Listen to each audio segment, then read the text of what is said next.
বাপ ছিল কম্বল চোর আর ও হচ্ছে ভোট চোর, বুঝছেন? এক কথায় বলি আমার অবশ্যই ও যদি ভোট চোর না হয়, ওরে কয়বার আপনারা ভোট দিচ্ছেন? ওরে ভোট দিচ্ছেন?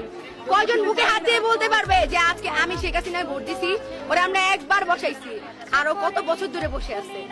আচ্ছা, ওর কি একটু ইগোতে লাগে না ভাই? এত মানুষ, আমি ওর হাঁটুর সমান বয়সের হয়তো হবো, আমি বলতেছি এত মানুষ ওরে চায় না, ও তাও নির্লজ্জের মতো ওইখানেই বসে আছে। আমার এই ইন্টারভিউটা দেখার পর হয়তো ও হয়তো আমারও গুম করে দিবে, কারণ ওর কোনো বিশ্বাস নেই। ওর পুরো ফ্যামিলি হচ্ছে একজন ব্রিটিশ, একজন আমেরিকান, একজন খ্রিস্টান। বলতে পারবে ওর কোনো বাঙালির সাথে সম্পর্ক? ও কি বলে, দেশটা আমার বাবা স্বাধীন করছে।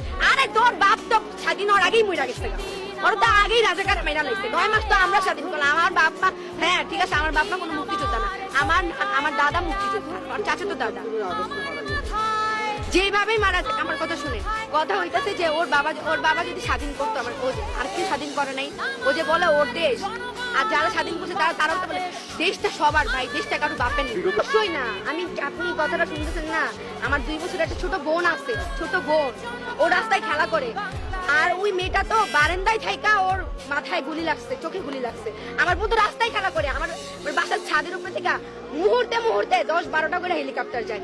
একটা হেলিকপ্টার যদি আমার 2 বছরের বোন, ওর যদি বুলেট লাগে কোথাও, ও তো ওখানেই মরে যাবে। ওরা যে নিয়ে ডাক্তারখানায় যাবো, আজকে আমার বোনটা আমার আপু করে আসে, আমি এটা চিন্তা করছি যে ওই যে ছোট মেয়েটা, ওটা যদি আমার বোন হইতো, তাহলে আজকে আমার যে বোন হইতো, যদি আমি কি বের হইতাম না? বলেন। আমি কালকে একটা ভাইকে দেখলাম, ভাই কাঁদতে কাঁদতে বলতেছে যে আমার ভাই মারা গেছে আপু, আমি ভাইয়ের জন্য শোক পালন না করে প্রোটেস্টে আসছি। একজনের ওয়াইফ মারা গেছে চট্টগ্রামে, নাম যেন কি কায়েম না, ভাইয়াটার নাম কায়েম। ওয়াইফ মারা গেছে গুলি লাইগা। সে মেন্টালি কি পরিমাণ ভাবেন, উনি চাইল্ডহুড রিলেশন করে বিয়ে করছে উনি, আর ওনার ওয়াইফ গুলি রেখে চট্টগ্রাম মারা গেছে। দেখবে না কেন?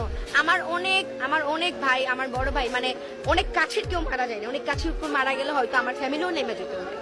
আমার ফ্রেন্ড অনেকের গুলি লাগছে। আমার একটা ফ্রেন্ড, মানে আমার 3টা ফ্রেন্ড ছিল, ফ্রেন্ড না বড় ভাই বলতে পারেন, কিন্তু ওনাকে আগে থেকে চিনি, এই জন্য ফ্রেন্ড বলি।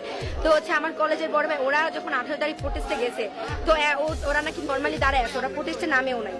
তো হচ্ছে এমনি নর্মালি দাঁড়ায় আছে, তো ওর সাথে একজনকে গুলি করছে, গুলির সম্পূর্ণ রক্ত, ওর সাদা টি শার্ট ছিল, ওর গায়ে লাগছে। এত ভয় পেয়েছে ও, তারপর থেকে আর প্রোটেস্টে নামে নাই, কারণ ও বাবা মার একমাত্র ছিল। কোনো বাবা মা কি চায়? আমার এমনও হয়েছে, আমার 18 তারিখ প্রোটেস্টের পরে আমার অনেক ফ্রেন্ডদের গ্রামে নিয়ে গেছে তার বাবা মা। নিতেই পারে এটা, কোনো বাবা মা চায় যে তার সন্তান মারা যাক? চায়।